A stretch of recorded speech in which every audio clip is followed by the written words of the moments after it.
Talvez vocês já tenham ouvido falar de mim nas páginas da Bíblia. Um simples homem que teve o privilégio de testemunhar os extraordinários feitos do Deus de Israel.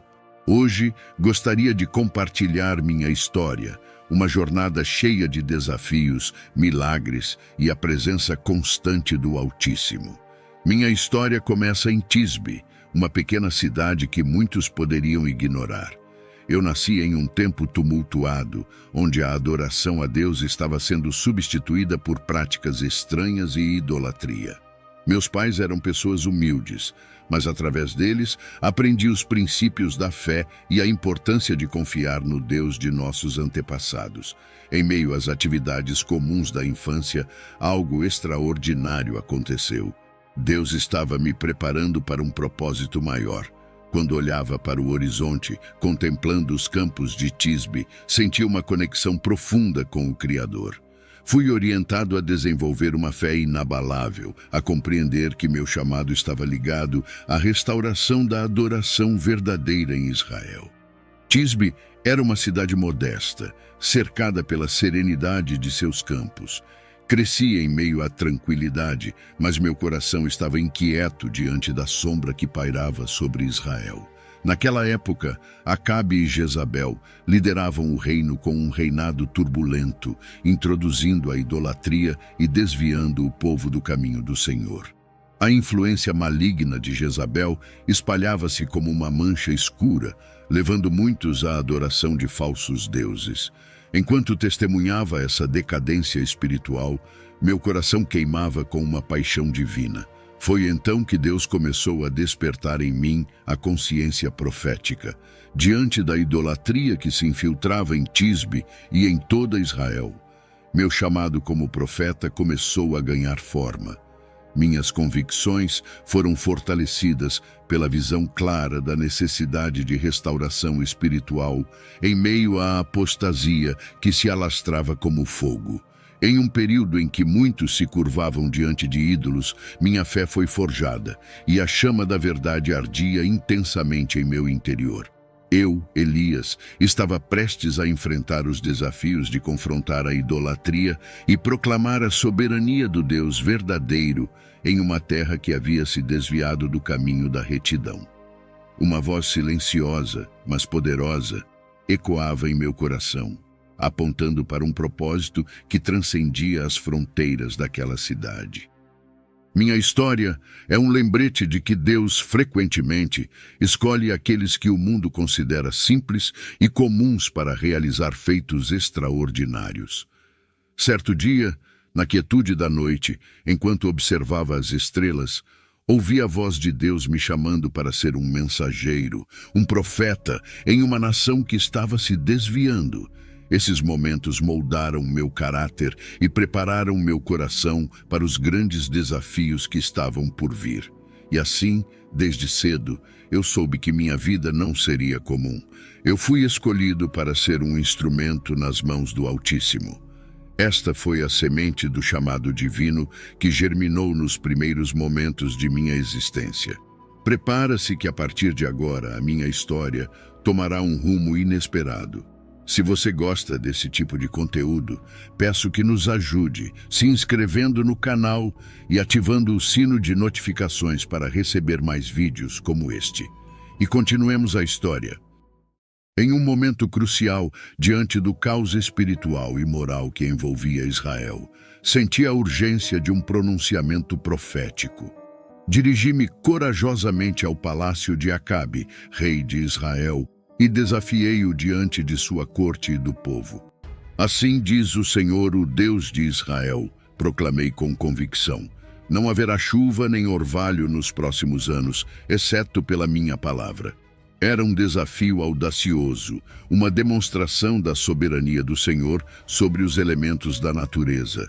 Sabia que, por meio da seca iminente, Deus estava prestes a revelar sua majestade aos olhos de todos. A palavra profética ecoou pela terra e os céus se fecharam, recusando-se a derramar suas bênçãos. A seca começou a se instalar e a terra que uma vez florescia tornou-se árida. Ao pronunciar as palavras proféticas diante de Acabe, não era apenas a seca que estava em jogo, mas a batalha entre o Deus vivo e os ídolos que dominavam a nação. O confronto não se limitava ao rei, mas abrangia a esfera espiritual, convocando Israel a reconsiderar sua lealdade divina. Por outro lado, enquanto a nação enfrentava a escassez, Deus providenciou para mim. Como profeta obediente, deixei o palácio de Acabe e segui o comando do Senhor para me retirar junto ao riacho de Querite. Lá, experimentei a maravilhosa provisão divina. Perto do riacho, diante da escassez generalizada, observei corvos trazendo-me pão e carne diariamente. Era uma demonstração vívida do cuidado de Deus, que usou criaturas aparentemente impuras para alimentar seu servo no momento em que a fome assolava a terra. O riacho de Querite tornou-se meu refúgio e a provisão divina sustentou-me durante os dias difíceis da seca. Enquanto a nação sofria as consequências de sua rebelião espiritual, eu, Elias, experimentei a fidelidade inabalável do Senhor, que supriu todas as minhas necessidades naquele lugar de isolamento e dependência divina. Durante essa época de seca que assolava sobre a terra de Israel, o Senhor guiou-me a Sarepta, uma cidade não pertencente a Israel, mas onde um milagre divino estava prestes a acontecer. Ao chegar à cidade, deparei-me com uma viúva que colhia gravetos. Sua aparência refletia a realidade da escassez e da fome que assolava a região. Enquanto eu ainda estava distante, o Senhor revelou-me que esta mulher seria instrumento de sua provisão e um exemplo notável de fé na adversidade. Aproximei-me dela e, guiado pelo Espírito, pedi um pouco d'água e um pedaço de pão. Sua resposta revelou a extensão da calamidade. A viúva gentilmente respondeu que tinha apenas um punhado de farinha e um pouco de azeite, e planejava preparar uma última refeição para ela e seu filho, antes de enfrentarem a inevitável fome. Aqui, diante da escassez, ela demonstrou uma fé notável. Sem hesitar, apesar de suas próprias necessidades, ela aceitou o desafio de compartilhar o pouco que tinha comigo, o profeta de Israel. Foi um ato de fé notável, pois ela confiou na promessa do Senhor por meio de suas palavras. Ao ouvir sua história, eu, inspirado pelo Senhor, proferi palavras de esperança e promessa divina. Não tenha medo, disse-lhe. Vá e faça o que você planejou, mas primeiro faça-me um pequeno bolo e traga-me. Pois assim diz o Senhor, a farinha na vasilha não se esgotará e o azeite na botija não faltará até o dia em que o Senhor enviar chuva sobre a terra. A viúva, guiada por uma fé incomum, fez conforme as palavras do profeta. E para a glória de Deus, a farinha e o azeite não se esgotaram, cumprindo a promessa divina. Durante toda a fase severa da seca, na casa da viúva de Sarepta, continuou a haver alimento, um milagre evidente da fidelidade e poder de Deus, que sustentou aqueles que confiam nele mesmo em tempos de adversidade. Enquanto permanecia na casa da viúva de Sarepta, um laço especial se formou entre mim, a mulher e seu filho. A rotina diária era permeada pela presença constante do Senhor, que continuava a manifestar seu poder naquele lar marcado pela provisão milagrosa. Com o passar do tempo, a viúva e seu filho passaram a confiar em minha presença, pois testemunharam a fidelidade do Deus de Israel através dos milagres diários que aconteciam em sua casa. Nos momentos de refeição, enquanto partilhávamos o pouco que tínhamos, falávamos sobre a grandiosidade do Senhor e sua capacidade de transformar situações desesperadoras em testemunhos extraordinários. O filho da viúva, inicialmente marcado pela fragilidade e pela escassez, começou a experimentar uma mudança. Seu semblante, outrora pálido pela fome, agora refletia a vitalidade restaurada pela bondade do Senhor. Este período foi um testemunho contínuo da misericórdia divina, que não só alimentava seus corpos, mas também nutria suas almas famintas. Contudo, a vida é permeada por desafios e um dia a tragédia bateu à porta. O filho da viúva adoeceu gravemente até chegar ao ponto de não mais respirar. Diante dessa situação dolorosa, a viúva, que já tinha experimentado a provisão miraculosa do Senhor, veio a mim com um coração quebrantado. Guiado pelo Espírito de Deus, subi ao quarto onde o filho jazia sem vida. Coloquei-me diante dele e, em uma oração fervorosa, clamei ao Deus da vida. Pedi que sua misericórdia se manifestasse mais uma vez e que ele trouxesse de volta a vida ao jovem que havia sido tomado pela morte. Eis que, diante dos olhos incrédulos da viúva, o milagre da ressurreição ocorreu. O menino que estava morto reviveu. Seus olhos, outrora cerrados pela morte, se abriram para testemunhar o poder sobrenatural do Deus a quem servíamos. A alegria que encheu aquela casa naquele dia era indescritível. Este milagre não apenas restaurou a vida ao filho da viúva, mas também fortaleceu ainda mais sua fé.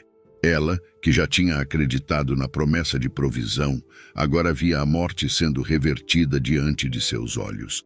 Seu testemunho tornou-se uma luz brilhante, proclamando a grandeza do Senhor não só em tempos de fartura, mas também nas sombras da morte. A casa da viúva de Sarepta, que já tinha sido um local de provisão milagrosa, tornou-se agora um santuário de louvor e gratidão, onde a fé foi confirmada e fortalecida através do extraordinário milagre da ressurreição. Este evento continuou a repercutir por toda a região, proclamando que o Deus de Israel é o Senhor sobre a vida e a morte. Logo a notícia sobre os acontecimentos se espalharam e chegaram aos ouvidos do rei. O rei Acabe, influenciado por Jezabel e mergulhado na idolatria, encontrou-se diante de um profeta decidido a provar que somente o Deus de Israel é digno de adoração. Foi aí que aconteceu o grande confronto no Monte Carmelo, um momento crucial, onde a verdadeira soberania divina seria manifestada diante de todo o povo de Israel. Perante uma multidão ansiosa e os profetas de Baal, eu desafiei corajosamente Acabe a reunir seu povo e os profetas para um confronto de proporções divinas. O desafio era simples, mas profundo. Construiríamos 2 altares, um para Baal e outro para o Senhor. O Deus que respondesse com fogo consumidor seria reconhecido como o verdadeiro Deus de Israel. O rei Acabe, ciente de que as apostas eram altas, aceitou o desafio e assim, no Monte Carmelo, erguemos 2 altares diante da expectante congregação. Este momento era mais do que uma disputa entre 2 profetas. Era uma batalha espiritual entre a fidelidade ao Deus verdadeiro e a sedução dos ídolos. Antes de iniciar o desafio, determinei reconstruir o altar do Senhor que estava em ruínas. Este ato tinha um simbolismo profundo. Reconstruir o altar não era apenas restaurar uma estrutura física, mas um chamado para o povo de Israel reconstruir sua aliança com o Deus que os havia tirado do Egito. Com 12 pedras, representando as 12 tribos de Israel, ergui um altar ao Senhor e, cavando uma trincheira ao redor dele, preparamos os sacrifícios.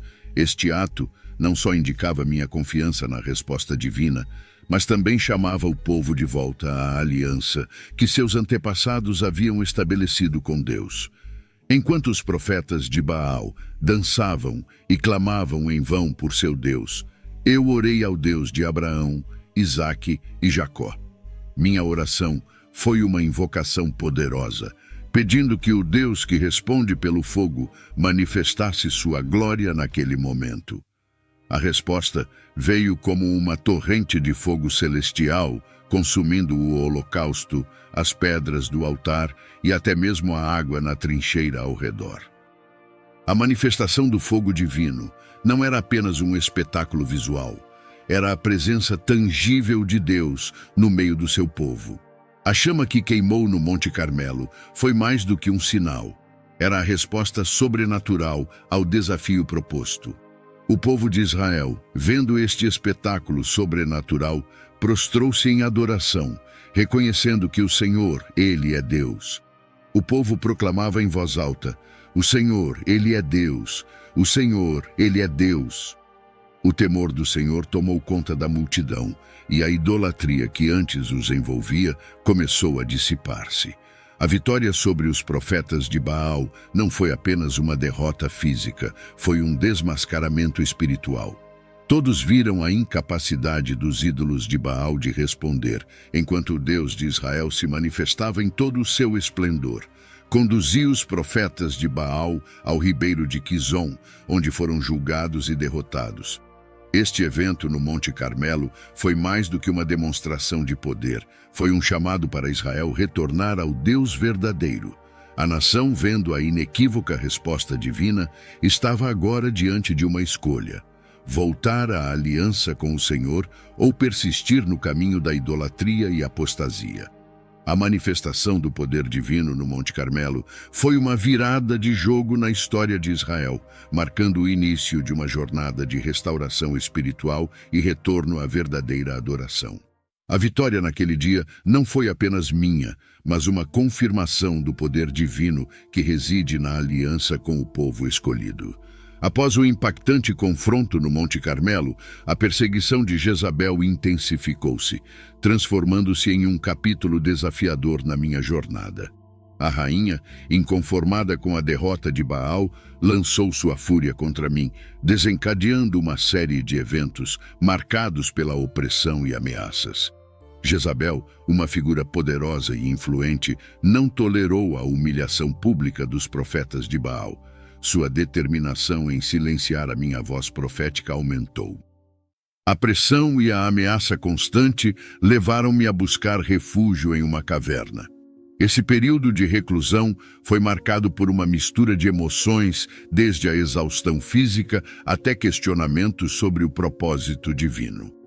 A caverna tornou-se um símbolo não apenas do meu isolamento físico, mas também de uma busca por respostas diante da intensidade da perseguição.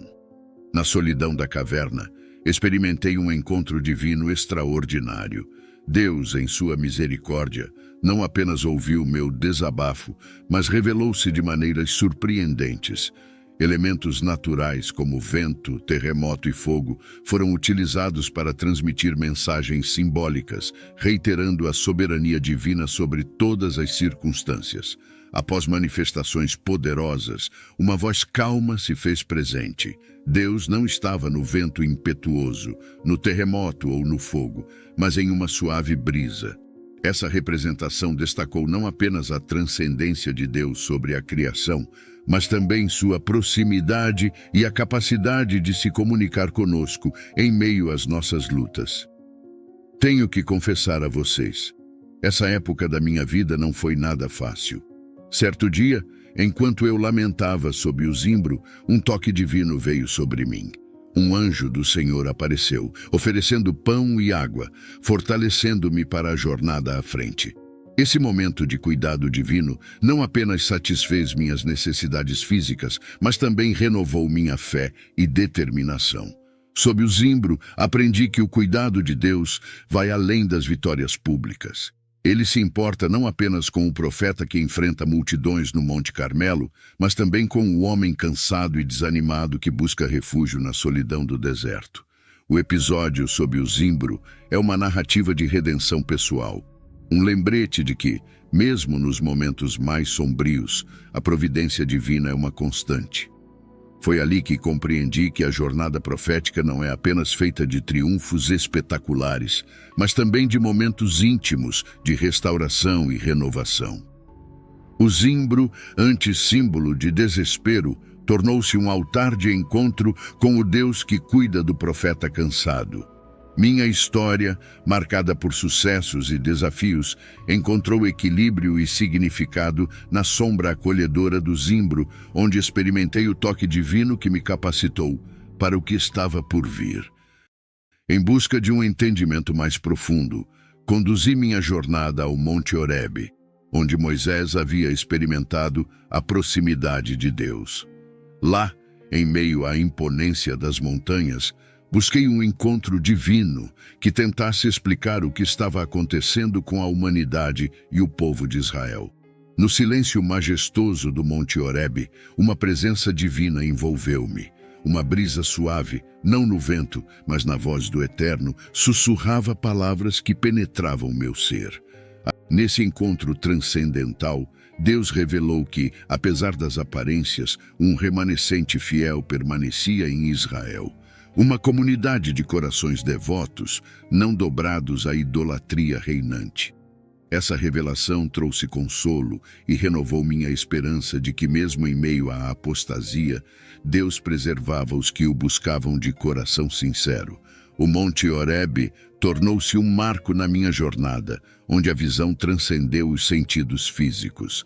Fui equipado não apenas com o conhecimento do futuro, mas com a certeza de que Deus estava no controle, mesmo quando os eventos pareciam fora de rumo. Embora Jezabel tenha buscado me destruir, a perseguição não ditou meu destino.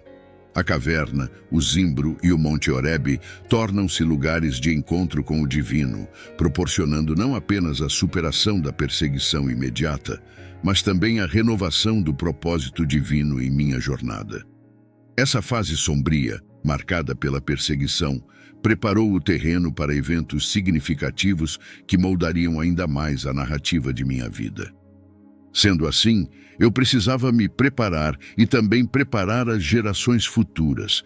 Após o Monte Horebe, fui orientado pelo Senhor a realizar algumas unções que desempenhariam um papel de extrema importância na história do povo de Israel. No contexto bíblico, a unção é um ato significativo de consagração e investidura divina. O primeiro a quem eu ungir foi Hazael, como rei da Síria. Essa escolha divina carregava consigo um propósito profundo, um desdobramento nos planos de Deus que transcendia fronteiras políticas. A unção de Hazael simbolizava a soberania divina sobre nações aparentemente distantes. Em Israel, eu realizei a unção de Jeú como rei, um ponto de virada crucial. A revolta contra a opressão de Acabe e Jezabel era iminente. Jeú personificava a resposta divina à corrupção reinante, e sua unção era o sinal de que Deus estava intervindo para restaurar a justiça e a fidelidade. Do mesmo modo, eu também precisaria realizar a transição profética. Pensando nisso, fui orientado a realizar a unção de Eliseu como meu sucessor, um ato de passagem de tocha, confiando a ele não apenas o manto profético, mas a responsabilidade de liderar Israel espiritualmente. Eliseu, dedicado e fiel, estava pronto para continuar a obra começada sob orientação divina.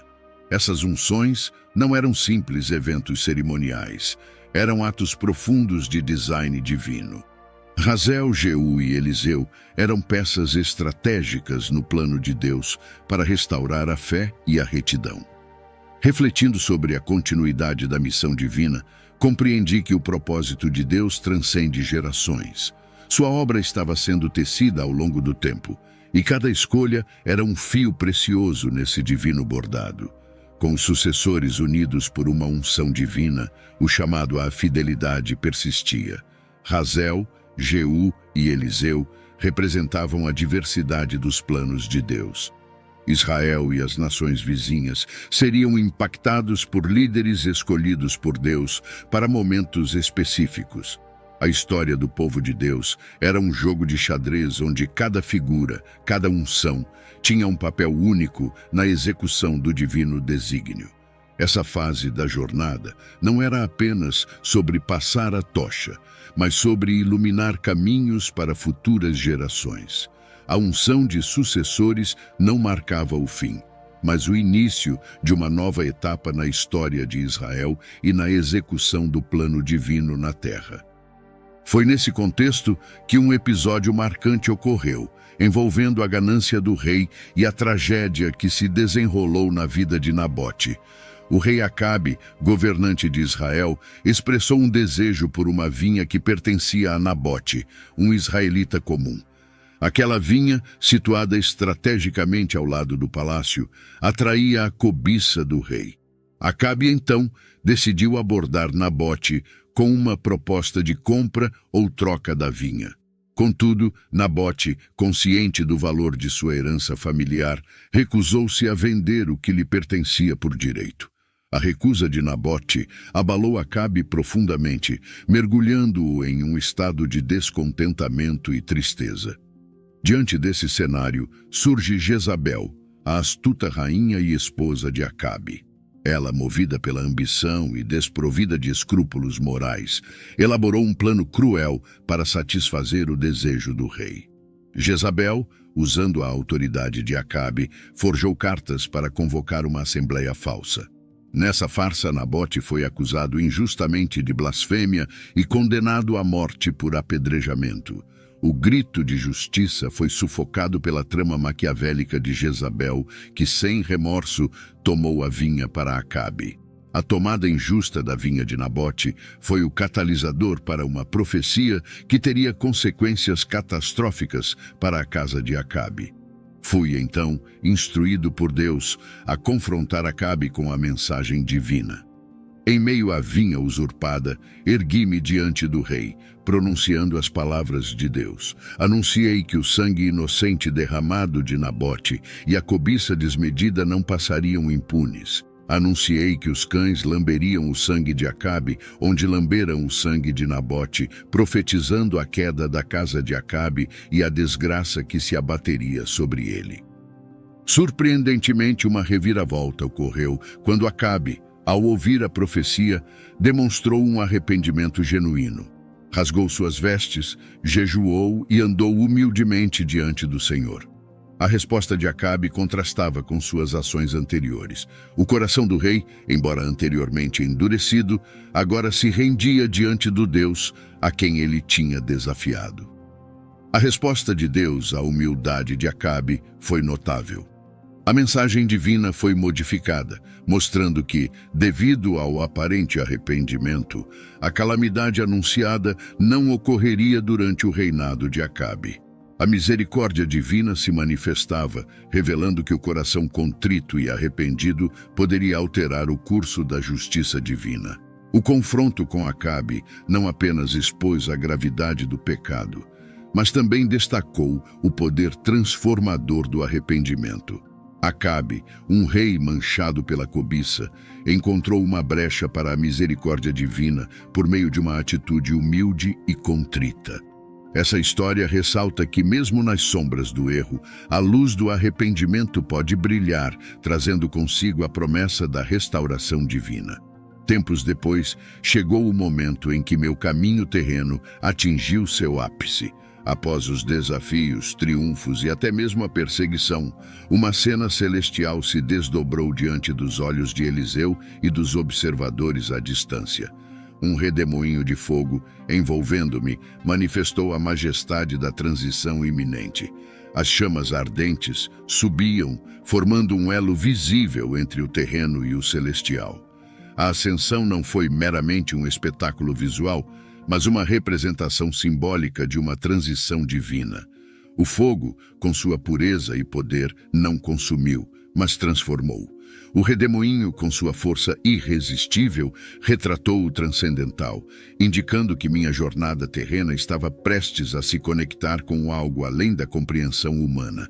Enquanto o redemoinho elevava-me aos céus, o silêncio tomava conta. O choque silencioso entre o natural e o sobrenatural era palpável. Eliseu, meu fiel companheiro, observava maravilhado e atônito. O silêncio pós-ascensão ecoava a magnitude do evento, deixando uma marca indelével naqueles que testemunharam esse momento sagrado. Ao ver-me desaparecer nos céus, Eliseu clamou: meu pai, os carros e cavaleiros de Israel." Sua expressão misturava admiração, respeito e, inevitavelmente, uma compreensão mais profunda da dimensão espiritual que envolvia esse acontecimento. Os carros e cavaleiros de Israel refletiam não apenas a minha ausência física, mas a continuação da obra divina na terra. No processo da ascensão, meu manto caiu, descendo à terra. Esse símbolo não era apenas uma peça de roupa, mas uma herança espiritual, carregando a unção e a missão profética. Eliseu, percebendo a importância do manto, o recolheu, marcando o início de sua jornada como meu sucessor, designado por Deus para dar continuidade à obra iniciada. A ascensão não marcou o fim, mas uma transformação. Foi a transição do visível para o invisível, do terreno para o celestial. Essa experiência singular reforçou a realidade do divino sobre o natural e enfatizou que a história de Deus com seu povo não é limitada ao espaço e tempo terrenos. Minha ascensão tornou-se parte integrante da narrativa bíblica, destacando que os planos divinos transcendem a vida terrena. Essa experiência foi um lembrete de que, mesmo na ausência física, a presença e a obra de Deus continuam a se desdobrar na história da humanidade. Com minha ascensão, a responsabilidade de dar continuidade à obra profética recaiu sobre os ombros de Eliseu. Este homem dedicado, que tinha sido meu fiel discípulo, agora estava diante da tarefa monumental de liderar e orientar o povo de Deus. Sua aceitação desse chamado não apenas demonstrou sua devoção, mas sinalizou o início de uma nova era. Eliseu, com a herança espiritual que agora possuía, enfrentaria desafios significativos. A pressão de manter o padrão estabelecido, a resistência daqueles que duvidavam de sua capacidade e a inevitável comparação com seu antecessor eram obstáculos a serem superados. No entanto, a unção que ele recebeu era suficiente para capacitá-lo a enfrentar esses desafios com confiança. Quanto ao rei Acabe, o que eu posso lhes contar é que durante a batalha de Ramote-Gileade, apesar das advertências, o rei buscou enganar o Senhor ao esconder-se disfarçado. No entanto, uma flecha perdida encontrou seu alvo. Ferido mortalmente, Acabe viu o cumprimento das minhas palavras proféticas. Seu sangue manchou a carruagem, e em Jezreel, os cães cumpriram sua parte na execução do juízo divino. Após a morte de Acabe em batalha, sua esposa Jezabel continuou desafiando a Deus e perpetuando a idolatria. Porém, a punição divina estava próxima. Jeú, a quem eu ungir como rei, recebeu a missão de executar o juízo divino sobre o restante da casa de Acabe. Ele conduziu uma série de eventos que culminaram na queda de Jezabel. Ao chegar a Jezreel, Jezabel maquiou-se e, sabendo da chegada de Jeu, confrontou-o da janela. Jeú denunciou a sua conduta ímpia e Jezabel, desafiadora até o final, zombou dele. O destino de Jezabel estava selado e Jeú ordenou que a lançassem pela janela. Jezabel caiu e seu sangue respingou nos muros e nos cavalos, cumprindo assim a profecia. Após a execução de Jezabel, Jeu dirigiu-se à cidade de Samaria, onde os restantes descendentes de Acabe foram brutalmente eliminados. O juízo divino sobre a casa de Acabe estava completo. Assim, minha jornada terrena chegou ao seu fim, mas o impacto da ascensão reverbera através das páginas da história bíblica, lembrando a todos que a conexão entre Deus e seu povo vai além das limitações da existência terrena. O redemoinho de fogo tornou-se não apenas o veículo celestial, mas o símbolo de uma transição eterna e transcendental. Espero que tenham gostado do vídeo. Lembrem-se de se inscrever no canal e ativar as notificações para continuar nos assistindo. Abraços e fiquem com Deus.